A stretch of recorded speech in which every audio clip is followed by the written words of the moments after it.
எல்லாம் வள்ளல் இறைவனடி போற்றி. போகர் சித்தவாக்கு.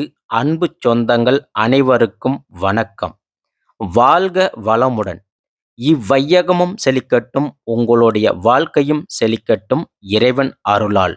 தனம் தரும், கல்வி தரும், ஒரு நாள் தளர்வறியா மனம் தரும், தெய்வ வடிவம் தரும், நெஞ்சில் வஞ்சமில்லா இனம் தரும், நல்லனவெல்லாம் தரும், அன்பவர் என்பவர்க்கே கணம் தரும், பூங்குழலால் அபிராமி கடைக்கண்களே. அன்பார்ந்த மகரம் ராசி அன்பர்களே, பொதுவா மகர ராசிக்காரங்க உங்களுடைய பயணம் எதுன்னு நீங்க தெரிஞ்சுக்கிட்டீங்கன்னா உங்களுடைய வாழ்க்கை நல்லா இருக்கும் இல்லையா? உதாரணமா நாம உங்க வீட்டில இருந்து ஒரு இடத்துக்கு போறோம். உதாரணமா ஒரு கோவிலுக்கு போறோம்னு வச்சுக்கோங்க.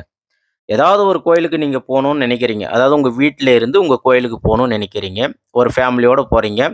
அப்போ உங்க வீட்ல இருந்து அந்த கோயிலுக்கு போறதுக்கு எந்த வழியா போனா உங்களுக்கு பக்கம், ரோடு எது நல்லா இருக்கும், அதேபோல கிலோமீட்டர் கம்மியா இருக்கும், டோல்கேட் இருக்காதா, அப்புறமா நல்ல வசதி இருக்குமா, இது எல்லாமே நம்ம பார்ப்போம்ல. அப்ப அப்படி எல்லாமே பார்த்து நம்ம சீக்கிரமா போயிட்டு, சீக்கிரமா நம்ம வீட்டுக்கு வரணும் அப்படின்னு ஒரு நம்ம ரூட் ஒண்ணு தேர்ந்தெடுப்போம் இல்லையா? அப்ப இந்த தேர்ந்தெடுத்தல் அப்படிங்கிறது தான் இந்த பயணம். அதாவது நம்ம வாழ்க்கை என்பது இதுதான். ஆனா நம்மளுடைய பயணம் சரியா இருந்துச்சுன்னா, நம்மளுடைய வாழ்க்கை நல்லா இருக்கும். அப்ப இதுக்கு நம்ம என்ன பண்ணணும் அப்படின்னா, ஒண்ணும் இல்லைங்க. உங்களுடைய ஜாதகத்துல உங்களுக்கு எந்தெந்த கிரகங்கள் எப்படி இருக்கு அப்படின்றத நம்ம முதல்ல பார்க்கணும். அப்ப எந்தெந்த கிரகங்கள் உங்களுக்கு நல்லா இருந்தா உங்களுடைய பயணம் சிறப்பாக இருக்கும். எந்தெந்த கிரகங்கள் உங்களுக்கு உங்களுடைய கட்டத்துல இருக்கக்கூடாது அப்படின்றத எல்லாமே இந்த வீடியோல பார்க்க போறோம். மகர ராசி அன்பர்களே. அப்ப மகரம் ராசிக்காரர்கள் உங்களுடைய வாழ்க்கை பயணம் நீங்க சரியா செய்யணும். அதாவது சரியா பயன்படுத்தணும். உங்களுக்கு ஏகப்பட்ட பிரச்சனைகள் வரும். அதாவது கடவுள் உங்களுக்கு எல்லாம் கொடுக்குற மாதிரி முன்னாடியே நிறைய கொடுத்துருவாரு. நீங்களும் ரொம்ப சந்தோஷமா இருப்பீங்க. நீங்க எல்லா விஷயத்திலும் கரெக்ட்டா வந்துடுச்சுன்னு நினைப்பீங்க. ஆனா, அப்பதான் கடவுள் உங்களுக்கு எல்லா சந்தோஷமும், எல்லா விஷயமும் உங்களுக்கு மறைச்சிடுவாரு. அதாவது மகர ராசிக்காரர பொறுத்தவரைக்கும், இந்த கடவுள் இவங்களுக்கு எல்லாத்தையுமே முன்கூட்டியே கொடுக்கிற மாரி கொடுத்துட்டு, அத அப்படியே மறைச்சிடுறாரு, புடுங்கிடுறாரு. அப்ப இந்த மகர ராசிக்காரர்கள் நினைப்பீங்க, எங்கள பார்த்தா பாவமா இல்லையா? இந்த கடவுள் ஏன் எங்களுக்கு மட்டும் இவ்வளோ சோதனை குடுக்குறாரு? அப்படின்னு நீங்க நினைப்பீங்கல்ல? அதுதான் உண்மை. அப்ப கடவுள் மகர ராசிக்காரர்களுக்கு சோதனைகளை கொடுக்கிறார். அப்ப சோதிக்கிறார். அப்ப இதுக்கு என்ன செய்யலாம் அப்படின்னா, உங்க ஜாதகத்துல ராசி கட்டத்துல எந்தெந்த கிரகங்கள் உங்களுக்கு சாதகமா இருக்குதுன்னு பார்த்தா, அதில சில கிரகங்கள் உங்களுக்கு சப்போர்ட்டிவா இருக்குங்க. அப்ப இந்த மகர ராசிக்காரர்களுக்கு ஏதோ ஒரு விஷயத்துக்காக கடவுள் முன்னாடியே ஒரு இன்டிமேஷன் கொடுத்திருக்கிறார்னா, அப்ப அதுல ஏதோ ஒரு அர்த்தம் இருக்கும்ல. அப்ப ஏதோ ஒரு அர்த்தம் இருக்கு. அப்ப இந்த மகர ராசிக்காரர்கள பொறுத்தவரைக்கும் கடவுள் இதுக்கு முன்னாடி ஒரு வேலைய கொடுக்கிறாரு. அதாவது உதாரணமா ஒரு காதல கொடுக்கிறாரு. அந்த லவ் வந்து சக்சஸ் ஆவுது. அந்த லவ் சக்சஸ் ஆகி 2 வீட்டுக்கும் சப்போர்ட் பண்ணி, திருமணம் முடிவு பண்ணி, அந்த திருமணத்துக்கு போறாங்க. திருமணம் போய் தாலி கட்டுற நேரம் பார்த்து ஒரு தடை வருதுங்க. அப்ப அந்த ஒரு சின்ன தடை வரதுனால, மற்றவர்களால உங்களுடைய அந்த திருமண வாழ்க்கைய பாதிப்பு ஆகுதுங்க. பிறகு என்ன ஆகுதுன்னா, காதல் பிரியுது. அவங்க வேற ஒரு மாப்பிள்ளைய மேரேஜ் பண்ணிக்கிறாங்க. நீங்க ஒரு பொண்ண மேரேஜ் பண்ணிக்கிறீங்க. ஸோ இந்த ஒரு தடை, அப்ப இந்த இததான் வந்து கடவுள் உங்களுக்கு கொடுக்கிற மாரி கொடுத்துட்டு, பிறகு அத பறிக்கிறாரு. அப்ப இதுல ஏதாவது ஒரு அர்த்தம் கடவுள் உங்களுக்கு வச்சிருக்கிறாரு அப்படின்னு நீங்க புரிஞ்சுக்கணும். அதாவது இதுக்கு முன்னாடி உங்களுக்கு ஒரு வேலைய கொடுத்தாரு. அப்ப அந்த கொடுத்த வேலைய இப்ப எடுத்துட்டாரு. அப்ப கொடுக்கிறாரு, திரும்பி எடுத்துக்கிறாரு. அப்ப நீங்க எந்த அளவுக்கு ஒரு மைனஸ் இருக்கு பாருங்க.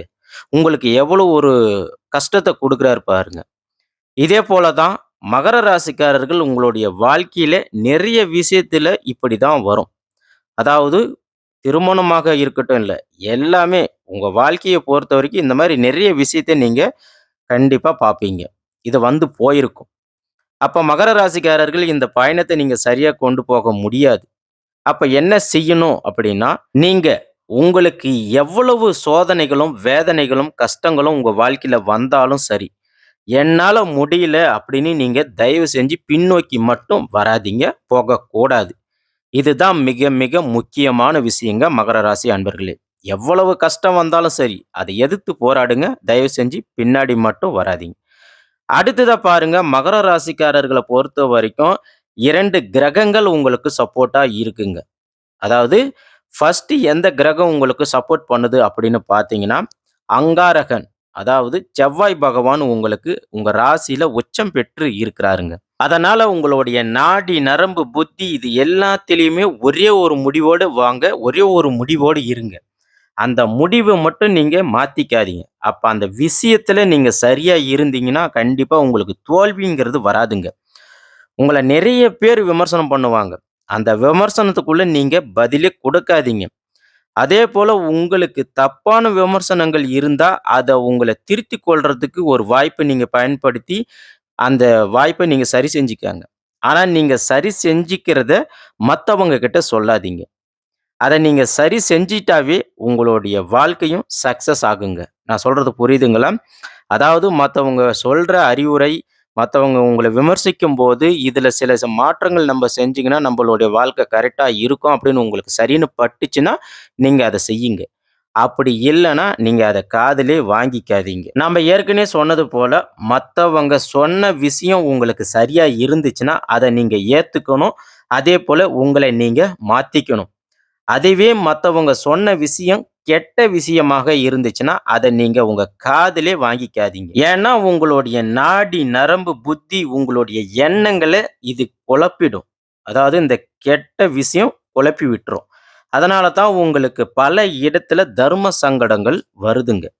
அப்ப செவ்வாய் பகவான் உங்களுக்கு உச்சம் பெற்று இருக்கிறதுனால, கடவுள் உங்களுக்கு தனி ரூட் போட்டு குடுப்பாருங்க. அதேபோல நீங்க உங்களுடைய சுய சிந்தனை உங்களுடைய வாழ்க்கையில சக்சஸ ஏற்படுத்துங்க. நல்லா புரிஞ்சுக்கங்க.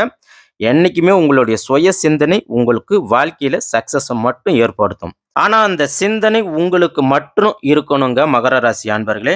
அதேபோல உங்களுக்கு பொதுநலம் அப்படின்றது வரவே வராதுங்க. அப்ப நீங்க என்ன செய்யணும் அப்படின்னா, உங்களுக்கு சுயநலமா உங்களுடைய தேவைகள சரி செஞ்சுக்கணும். அதாவது சுயநலமா நீங்க இருங்க. அது மூலமா உங்களுடைய தேவைகளை நீங்க செய்யுங்க. அப்படி நீங்க செய்யற அந்த விஷயத்தால பொது நலத்திலயும் நீங்க வெற்றி பெறுவீங்க. அப்ப முதல்ல உங்க வீட்ட நீங்க பார்த்துக்கணும். உங்கள நீங்க பார்த்துக்கணும். அப்ப நீங்க உங்கள பார்த்துக்கும்போது, நீங்க அது மாரி நடந்துக்கும்போது, மத்தவங்க உங்கள பார்க்குவாங்க. அப்படி உங்கள பார்த்து இப்படிலாம் வாழலாமா? அப்படின்னு நினைப்பாங்க. அப்போ உங்கள போலவே அவங்களும் வாழணும்னு நினைப்பாங்க. அப்ப மத்தவங்களுடைய பார்வையில அவங்க முன்னேற்றத்துக்கு நாம்பளும் ஒரு ஆளா இருப்போம். புரியுதுங்களா? அதாவது உங்களுடைய வாழ்க்கை முறை மத்தவங்களுக்கு ஒரு எடுத்துக்காட்டா இருக்கும். இப்படிலாம் நம்ப கரெக்ட்டா, சரியா வாழலாம் அப்படின்னு மத்தவங்களும் நினைப்பாங்க. அடுத்ததா பாருங்க, இன்னொரு கிரகம் அதாவது சனி பகவான் உங்களுக்கு ஆட்சி பெற்று இருக்கிறாருங்க. பொதுவா கிரகங்களிலே முக்கியமான கிரகம் அப்படின்னு பார்த்தீங்கன்னா சனிதாங்க. அவரே உங்களுக்கு ஆட்சி பெற்று இருக்கிறதுனால, அப்ப நீங்க சட்ட ரீதியான விஷயங்கள்ல ஈஸியா உங்கள சக்சஸ் பண்ண முடியுங்க. அதேபோல மகர ராசிக்காரர்கள பொறுத்தவரைக்கும், உங்களுடைய பக்கத்துல இருக்கிறவங்க, உங்க வீட்ல இருக்கிறவங்க யாராக இருந்தாலும், அவங்க எல்லாரும் உங்களுக்கு குந்தகம் விளைவிக்கக்கூடியவர்களாக தான் இருப்பாங்க. நீங்க எத தர்மம், நியாயம் அப்படின்னு நினைக்கிறீங்களோ, அத அவங்க அதர்மமா மட்டும் தான் பார்ப்பாங்க. அந்த விஷயத்த அவங்களால அக்செப்ட் பண்ணவே முடியாதுங்க. ஏத்துக்கவும் மாட்டாங்க. அடுத்ததா மகர ராசிக்காரர்களே, உங்க குடும்பத்துல எல்லாருக்காகவும் நீங்க உழைப்பீங்க. கஷ்டப்படுவீங்க. ஆனா, மத்தவங்க யாரும் உங்களுக்காக கஷ்டப்பட மாட்டாங்க, உழைக்க மாட்டாங்க. இத நல்லா புரிஞ்சுக்கங்க மகர ராசி அன்பர்களே. உங்களுக்காக கண்டிப்பா யாருமே பொறுப்பெடுத்து கஷ்டப்பட மாட்டாங்க. உங்க லைஃப்ல நீங்க பார்த்திருப்பீங்க. யோசிச்சு பாருங்க. அப்ப இந்த மகர ராசிக்காரர்கள பொறுத்தவரைக்கும், உங்க ராசி கட்டத்துல அதாவது நல்லா கேட்டுக்கங்க. உங்க ராசி கட்டத்துல சனி பகவான் இருந்தா நல்லது. செவ்வாய் பகவான் இருந்தால் நல்லது. அதேபோல சுக்கிர பகவான் இருந்தாலும் உங்களுக்கு நல்லது. அப்போ உங்க ராசி கட்டத்துல இவங்க எல்லாம் இருக்கிறாங்களான்னு பாருங்க. அப்படி இருந்தா உங்களுக்கு நல்ல யோகம். அப்படி ஒருவேளை இல்லன்னா, இவங்க எங்கேயாவது போய் மறைஞ்சு இருக்கிறாங்களான்னு பாருங்க. அப்படி மறைஞ்சு இருந்தாங்கன்னா, நீங்க எந்த விஷயத்திலும், எந்த செயலிலும் விழிப்புணர்வோடு நீங்க இருந்து ஆகணும். அதேபோல இந்த மகர ராசிக்காரர்கள் எண்ணத்தை பொறுத்தவரைக்கும் பாருங்க, யாருக்குமே தொந்தரவு கொடுக்கக் கூடாதுன்னு நினைப்பாங்க. யாரையும் எந்த ஒரு விஷயத்திலும் குறை சொல்லக்கூடாது அப்படின்னு நினைப்பாங்க. என்ன பொறுத்தவரைக்கும் தெய்வ வழிபாட்டுல நான் இருக்கணும் அப்படின்னு நினைக்கக்கூடியவங்க. அதேபோல எந்த பிரச்சனை வந்தாலும் சட்டப்படி நடக்கணும் அப்படின்னு நினைக்கக்கூடியவங்க. எல்லாரும் நிம்மதியா, நோய் நொடி இல்லாம இருக்கணும் அப்படின்னு நினைக்கக்கூடியவங்க உண்மையாவே இந்த மகர ராசிக்காரர்கள் மட்டும் தான் இருப்பாங்க. அதேபோல இந்த மகர ராசிக்காரர்களுக்கு சனி பகவான், செவ்வாய் பகவான் மற்றும் சுக்கிர பகவான் இவங்களுடைய ராசி கட்டத்துல போய் மறைஞ்சு இருந்தாங்கன்னா, நாம இந்த உலகத்தோட ஒத்துப்போக வேண்டிய கட்டாயம் ஏற்படுங்க. அதேபோல நம்மளுடைய எண்ணத்த மத்தவங்களுக்காக மாத்திக் கொள்ள வேண்டிய கட்டாயம், நிர்பந்தம் ஏற்படுங்க. இதுதான் உங்களுடைய ஜாதகத்த நல்லா அனலைஸ் பண்ணி பார்க்கணும் அப்படின்னு நாங்க சொல்ல வர்றோங்க. அடுத்ததா பாருங்க, மகர ராசிக்காரர்களுக்கு சூரிய பகவான் பகைங்க. அதனால உங்களுக்கு பேர், புகழ், கௌரவம் எதுவுமே கிடைக்காதுங்க. அதாவது நீங்க செய்யற செயலுக்கு தான் உங்களுக்கு புகழ் கிடைக்கும். நீங்க செய்யற செயலுக்கு தான் பேர் கிடைக்குங்க. ஆனா நீங்க பொதுப்படியா ஒரு பேர், புகழ் எதிர்பார்த்தீங்கன்னா, அது கண்டிப்பா உங்களுக்கு கிடைக்காது. அதாவது நீங்க ஒரு விஷயத்த செஞ்சிருப்பீங்க. அதுக்கு இப்படி நீங்க பேர் கிடைக்கணும் அப்படின்னு எதிர்பார்த்திருப்பீங்க. அது கண்டிப்பா உங்களுக்கு கிடைக்காதுங்க. அதேபோல நீங்க இந்த பதவி தான் எனக்கு கிடைக்கும் அப்படின்னு என்னைக்குமே யோசிக்காதீங்க. உங்களுக்கு கிடைக்கிற பதவி வேற. ஆனா நீங்க நினைக்கிற பதவி வேறையா இருக்கும். அதேபோல சந்திரன் உங்களுக்கு பகைங்க. அதனால நீங்க ஒரு பிளான் பண்ணி போயிட்டு இருப்பீங்க. ஆனா உங்களுக்கு அது வேற மாரி மாறிடுங்க. உதாரணமா இன்னைக்கு ஒரு பிளான் பண்ணி இது இன்னைக்கு நடத்தியே ஆகணும் அப்படின்னு நினைச்சிருப்பீங்க. ஆனா அது அப்படியே மாறி தலைகீழா மாறிடுங்க. அதேபோல உங்க ராசி கட்டத்துல சூரியன் மட்டும் இல்லாம இருந்தாருன்னா, உங்களுக்கு யோகங்க. அடுத்ததா மகர ராசிக்காரர்களே, நீங்க ஐப்பசி மாதத்திலயும், கார்த்திகை மாதத்திலயும் பிறந்து இருந்தீங்கன்னா, உங்களுடைய வாழ்க்கையில நல்ல யோகத்த உங்களால காண முடியுங்க. அதேபோல மிகப்பெரிய ஒரு பலத்தையும் உங்களுக்கு கொடுப்பாங்க. அதே இந்த மகரம் ராசிக்காரர்களை பொறுத்தவரைக்கும் சூரியன், சந்திரன் பகை என்பதனால, நீங்க டெய்லி எந்த ஒரு விஷயத்தை செய்யறதுக்கு முன்னாடி யோசிச்சு செய்யுங்க. அது மட்டும் இல்லாம நீங்க ஒரு விஷயத்த யோசிப்பீங்க. அத உங்க குடும்பத்துல உள்ள ஆளுங்களே அத நிராகரிச்சுடுவாங்க. அப்ப நீங்க ஒரு விஷயத்த செய்யறதுக்காக ரொம்பவே கஷ்டப்படுவீங்க. அது உங்க குடும்பமாக இருக்கட்டும், உங்களுடைய வாழ்க்கையாக இருக்கட்டும், உங்க வீட்ல இருக்கிறவங்களாக இருக்கட்டும், உங்க ஆஃபீஸ்ல உள்ளவர்களாக இருக்கட்டும், இவங்களால கண்டிப்பா நீங்க ஒரு விஷயத்த செய்யணும்னா ரொம்ப கஷ்டப்படுவீங்க. அதேபோல உங்க ராசியில புதன் பகவான் இருந்தார்ன்னா, உங்களுக்கு யோகங்க. உங்களுக்கு அந்தஸ்து, ஆராய்ச்சி இது எல்லாமே கிடைக்கும். வெற்றியும் பெறுவீங்க. அடுத்ததா பாருங்க, உங்க ராசியில குரு இருந்தார்ன்னா, உங்களுக்கு ரொம்பவே சிரமங்க. மகர ராசிக்காரர்கள பொறுத்தவரைக்கும் குரு பகவான் இருக்கவே கூடாது. ஏன்னா, யாராவது நம்மள எப்பயும் திட்டிட்டே இருப்பாங்க. இந்த குரு பகவான் இருந்தாருன்னா, உங்கள ஒரு நாளைக்கு குறை சொல்லாம, திட்டாம இருக்கவே மாட்டாங்க. அதே குரு பகவான் உங்க ராசியில இருந்து கடகத்த பார்த்தாருன்னா, கண்டிப்பா உங்களுக்கு யோகங்க. அதே தனுசு மற்றும் மீனத்தில இருந்தாங்கன்னா, கண்டிப்பா உங்களுக்கு யோகம். நாம ஏற்கனவே சொன்னது மாரி, உங்களுக்கு குரு பகவான் உங்க ராசி கட்டத்தில இருந்தாருன்னா, உங்களுக்கு யோகம் கிடையாது. ஏன்னா, உங்கள நெறைய பேர் திட்டிக்கிட்டே இருப்பாங்க. ஆனா, நீங்க அத பத்தி பயப்படாதீங்க. அதேபோல நீங்க நெறைய திட்டு வாங்க வாங்க, நீங்க பெரிய அளவுல விஐபி ஆகுவீங்க. பல பேர் உங்கள திட்டும்போது, நீங்க நல்லா இருப்பீங்க. அடுத்ததாக மகர ராசிக்காரர்களே, நீங்க குரு ராகவேந்திராவ நீங்க வழிபாடு செய்யும்போது, உங்களுக்கு அவருடைய அனுக்கிரகங்கள் அனைத்தும் உங்களுக்கு கிடைக்குங்க. அதேபோல தினமும் ராம மந்திரத்த அதிகமா உச்சரிச்சுட்டு வாங்க. உங்களுக்கு எல்லாமே நல்லதாக நடக்கும். கெட்டது அனைத்துமே உங்கள விட்டு விலகிச் செல்லும். அதேபோல அண்ணாமலையார் திருவண்ணாமலை அண்ணாமலையார வணங்கிட்டு வரும்போது, உங்களுக்கு அவருடைய அனுக்கிரகங்கள் அனைத்தும் மகர ராசிக்காரர்களே உங்களுக்கு கிடைக்கும். அதுக்கு காரணம் என்ன அப்படின்னு பார்த்தீங்கன்னா, குருமார்கள் எல்லாம் எங்கெங்க இருக்கிறாங்களோ, அது எல்லாமே உங்களுக்கு யோகம். அப்ப திருவண்ணாமலைய பொறுத்தவரைக்கும் மிகப்பெரிய குருமார்கள் எல்லாருமே அங்க இருக்கிறாங்க. அதேபோல சித்தர்கள் அனைவருமே இருக்கிறாங்க. ஆகையால மகர ராசி அன்பர்களே, முடிஞ்ச வரைக்கும் நீங்க மாதம் ஒரு முறை திருவண்ணாமலை போய் வர்றது மிக மிக அவசியங்க. அதேபோல முடிஞ்சா கிரிவலம் கூட நீங்க போயிட்டு வாங்க. உங்களுக்கு எல்லாம் நன்மையாக மாறும். நீங்க ஒவ்வொரு பௌர்ணமி மாதம் நீங்க கிரிவலம் போகும்போது உங்களுக்கு எல்லாம் நல்லதாகவே அமையும். அதேபோல உங்களுடைய பயணம் சிறப்பாக இருக்கும். உங்களுடைய வாழ்க்கையும் மிக சிறப்பாக இருக்கும்.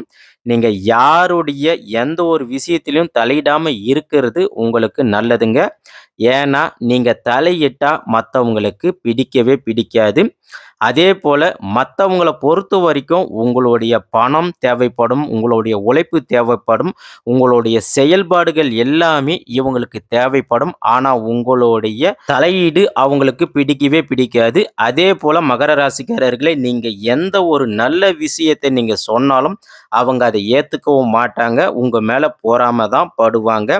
ஆகையால மகர ராசிக்காரர்களை பொறுத்தவரைக்கும், உங்களுக்கு மக்களுக்கு உதவி செய்யக்கூடிய எண்ணம் அதிகமாக வருங்க.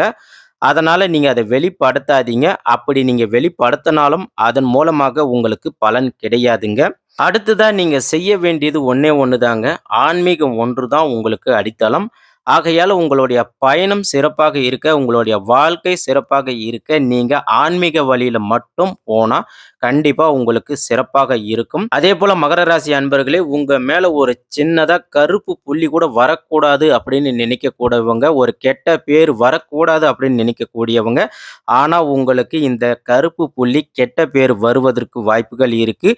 ஆகையால உங்களுடைய சிந்தனையில, உங்களுடைய செயல்பாடுகள்ல உங்களுக்காக நீங்க இருங்க. மற்றவர்களுக்கு எந்த ஒரு விஷயத்திலும் தலையீடு செய்யாதீங்க. அதேபோல இந்த பூமியில நீங்க யாரையுமே நம்பாதீங்க. உங்களுடைய சொந்த கால்ல நில்லுங்க. எதை செஞ்சாலும் உங்களுடைய சொந்த சிந்தனையில செய்யுங்க. எந்த ஒரு முடிவை எடுத்தாலும் உங்களுடைய சொந்த முடிவுல எடுங்க. யாரையும் எதிர்பார்த்து நிக்காதீங்க. உங்களுடைய வாழ்க்கை மிக அற்புதமாக இருக்கும். அதாவது நம்ம சொல்லக்கூடிய பலன்கள் அனைத்தும் பொது பலன்களே. நாம சொல்லக்கூடிய தகவல்கள் அனைத்தும் 75% பலிக்கும். மீதி இருக்கக்கூடிய 25% உங்களுக்கு தனிப்பட்ட ஜனன ஜாதகத்தின்படி மாறுபடுங்க. அதனால நம்ம சொல்லக்கூடிய இந்த தகவலே போதுமானதுங்க. ஆன்மீகம் என்பது ஏழ்மையே. நம்பிக்கையே இறைவன் அடியை தொழுது இந்த வீடியோ பதிவை நாம முடிக்கிறோம். இந்த வீடியோ உங்களுக்கு பிடிச்சி இருந்துச்சுன்னா மறக்காம நமது போகர் சித்தவாக்கு சேனலுக்கு லைக் பண்ணுங்க, சப்ஸ்கிரைப் பண்ணுங்க, உங்க ஃப்ரெண்ட்ஸுங்களுக்கு ஷேர் பண்ணுங்க. நன்றி, வணக்கம்.